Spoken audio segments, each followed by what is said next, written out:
ஒரு பேங்க் கதவை உடைச்சு உள்ள போய் திருடு இருக்கான். ஆனா அவன் அதோட நிறுத்தல,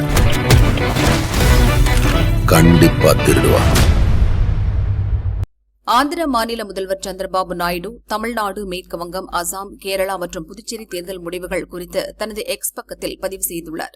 அதில் NDA பெற்ற வெற்றியானது பிரதமர் நரேந்திர மோடியின் தலைமை மீதும் வளர்ச்சிமிக்க பாரதம் குறித்த அவரது தொலைநோக்கு பார்வை மீதும் மக்கள் கொண்டுள்ள தொடர்ச்சியான மற்றும் வளர்ந்து வரும் நம்பிக்கையை பிரதிபலிக்கிறது.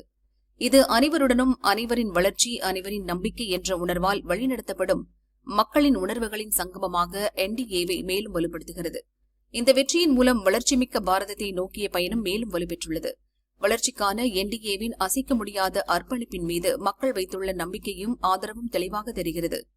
மேலும் இளம் இந்தியா நம்பகத்தன்மை, வளர்ச்சி மற்றும் குடிமக்களுடனான உண்மையான தொடர்புக்கு மதிப்பளிக்கிறது என்ற செய்தியை இது அனைத்து அரசியல் கட்சிகளுக்கும் தெரிவிக்கிறது. இந்த வரலாற்று சிறப்புமிக்க ஆணைக்காக பிரதமர் நரேந்திர மோடிக்கும், மத்திய உள்துறை அமைச்சர் அமித் ஷாவுக்கும், பாரதிய ஜனதா தேசிய தலைவர் நிதின் நபீனுக்கும், வெற்றி பெற்ற அனைத்து NDA தலைவர்களுக்கும், அர்ப்பணிப்புள்ள தொண்டர்களுக்கும், மக்களுக்கும் எனது மனமார்ந்த வாழ்த்துக்களை தெரிவித்துக் கொள்கிறேன் என பதிவு செய்துள்ளார்.